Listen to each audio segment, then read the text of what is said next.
Welcome to another episode of Raven Conversations. I'm Joe C. Mandel, the State Public Affairs Officer for the Washington National Guard. And today I'm joined by Sergeant First Class Leo Altamiranda. Yeah, He's a recruiting and retention NCO with the Washington Army Recruiting and Retention Battalion. You've done a lot of things in your Guard career. I'm going to let you talk about it. Oh, yeah, absolutely. But you're also a big high school football guy. High school, doing some volunteer coaching, some strength and conditioning and that kind of thing. So, local high schools, just having a great time doing that. So, yeah. So he's here to talk about his background, his career, talk about some of the benefits of staying in the Guard. I think that's a huge thing we always like to talk about. Like we were saying, you're not convincing me otherwise. I've already been in 20 plus years and I'm going to continue serving. But we're all lifers here. There's people that are out there at that 5-year mark that are like, whoa, man, do I want to keep doing this? So I think you got some good information you want to share. Absolutely. And really just have a nice, quick conversation. Yeah. Appreciate you coming on. Thank you. Thank you for having me. It's a pleasure to be here. And just want to give you a little bit of my background. I grew up in Colombia. I moved from Colombia, Barranquilla, Colombia, so where Shakira's from, basically. A lot of people kind of make that tie in the same city kind of thing. Fast forward and moved to Florida as a young lad. At that time, it was Jimmy Carter was the president, and so my grandparents became citizens of the United States, and then they sponsored us over from Colombia. And there's a reason why I say that, because as we fast forward and I went to Miami, Florida, graduated from a high school called Hialeah High, graduated from University of Miami. As a music education major, so I started doing that first. So I became a high school band director prior to joining the National Guard. My hook into the National Guard was my high school band director, who was a sergeant first class at the time, and then he went to warrant officer candidate school, so he became a warrant officer candidate. Then took over the band, the 13th Army Band in Florida. And then that's when he became the commander. He called me and he said, hey, we'll pay for $36,000 of University of Miami student loans to come in the Guard. And I said, okay, well, what I got to do? And he's like, well, the toughest part for you is going to be PT and qualifying once a year and going to basic training. And then that's it. We're going to teach you how to be a public relations vessel through the medium of music. Play your trumpet for me 1 week in a month, 2 weeks a year, tour the state of Florida. And then you can continue your teaching career with 0 debt. Where do I sign? Yeah. So the U, right? Yeah. What'd you get your degree in? Music education. That's right. So to be a high school band director. So that was my first career. And so I joined the Guard 2005 simultaneously. So basically I'm one of those guys that aligned my career field, my degree path with the with the National Guard, right? So same career field, right? Music, right? Some people do different things, but we'll go into that a little bit later. So, we did that 2005 through 2009, met my wife on eHarmony. Back then it wasn't a thing, but anyway, fast forward, right? Moved to Washington, state of Washington. She's from here. She's from Renton, so moved over here in 2009. Spoke with my band commander, and he referred me to recruiting and said, hey, yeah, you have the skill set of a business skill set, plus being in the education system, you understand the education system, so it'd be a good fit for you. So I applied for the position, so I basically started to do that out in the Lacey area. And sure enough, over in that particular area, there was a stigma of military not being able to break into the schools or being able to go into the schools or not as welcoming, only because there have been some burned bridges in the background, that kind of thing, and so in collaboration with myself and my NCOIC, we had some meetings and we brick by brick tore down those walls, and were able to get in there because I was an educator. I was able to speak the lingo and the language to all the educators in that building, and then broke down those walls. We got them to go to some of these educator flights, and then educated them even further, and tore down a little bit more of those walls, and then doing the public relations thing, building relationship all over again, right? Restacking that bridge and realigning it and making sure that there is a pathway for future recruiters to be able to have that access again, and so did all of that. So we were talking a little bit earlier about the different ages, right, and how the people don't know how to necessarily network, right? And so that's exactly what we were doing because of that skill set that I already had. I was able to break down those walls and then kind of lead the way, if you will, for others that were going to come in my stead and take over those schools, which eventually did happen. So I'd spent 3 years in the Lacey area, and then they brought me back to the 253, right? From the 360. And so, like I said, back here I am again, right? Finding myself helping inner city kids once again. And so here I am helping out in the 253 in the greater Tacoma area for Mount Tahoma High School, Stadium High School, a couple of local Christian schools, PLU, UPS. And then just spreading the good news of the Washington Army National Guard, being a brand, being the face, and being able to help those folks and get informed. In addition to also informing the current soldiers, right? Why should you stay in the Washington Army National Guard? Why? Do I have to stay in my current MOS? I'm on my 1 year window. You're year 5. You're about to get to, your first contract's about to be over. So what do you do? Are you stuck? So these are questions that you have to ask yourself, right? Do I see myself growing in this organization? Do I see myself being a leader in the organization that I'm in?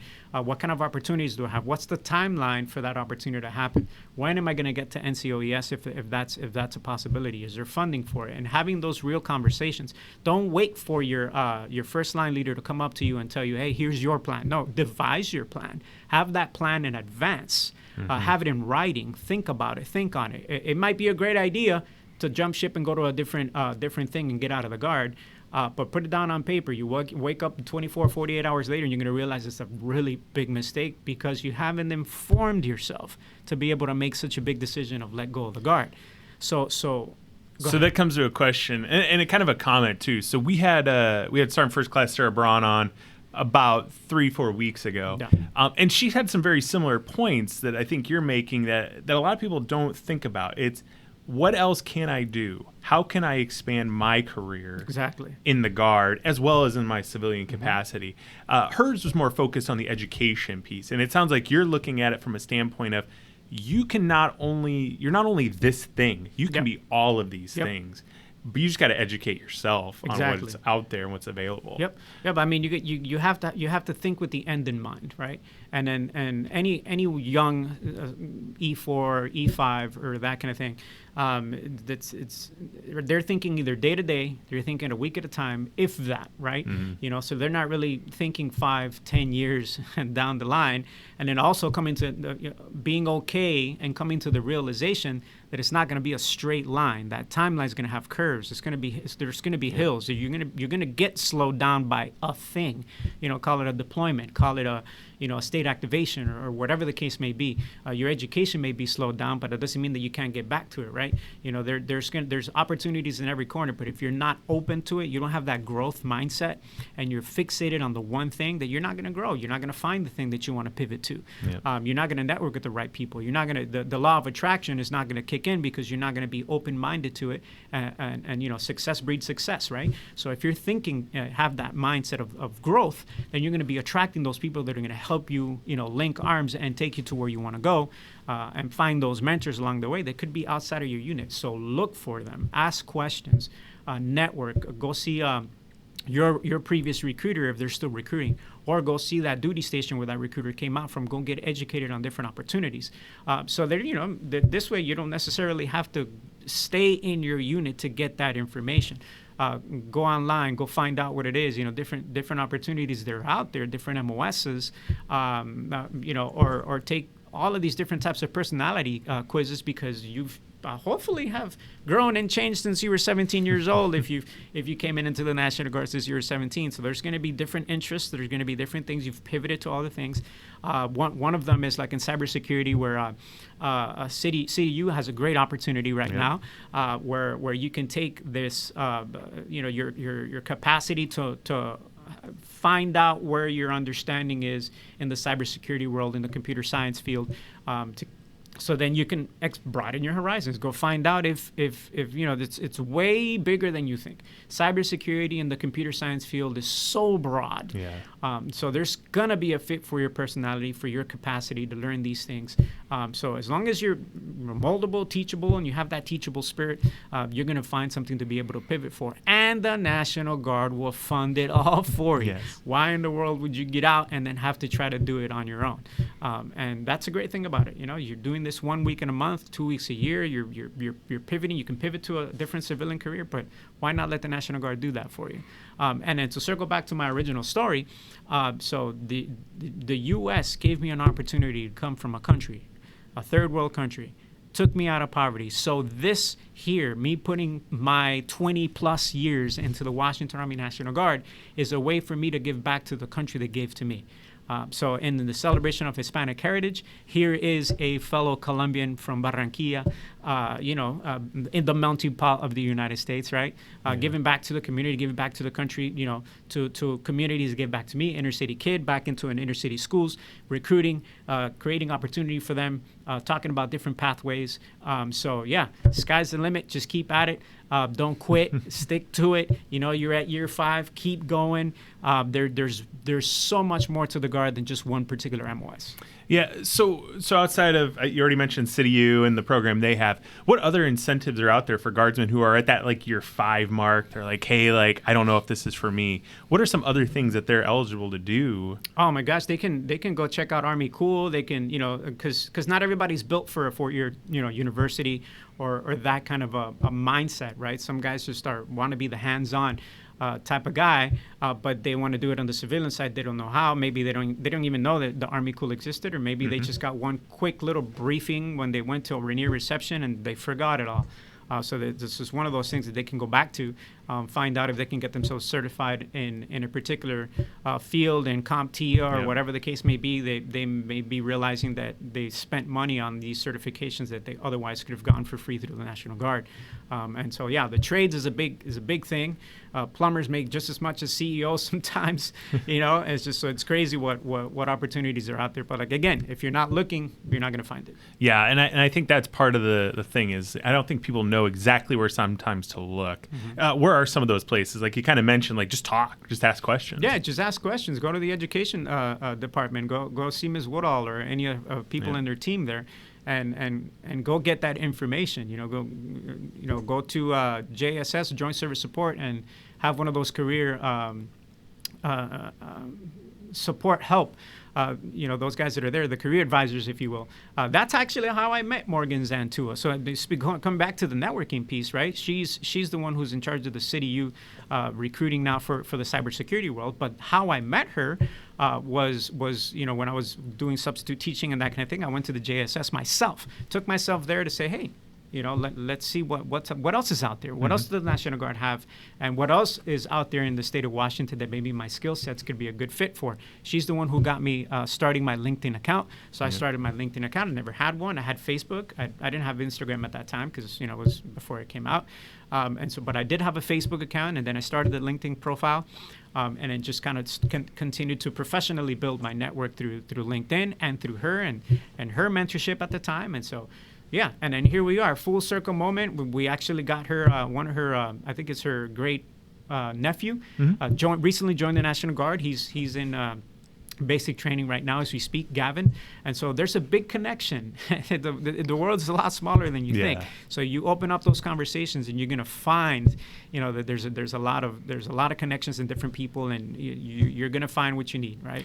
And just in the National Guard alone. So this comes back to another question I have.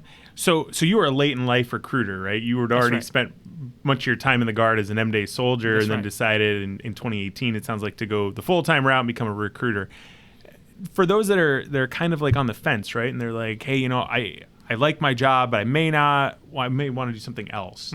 And they're like, oh, well, the only way I'm going to get in is to do recruiting.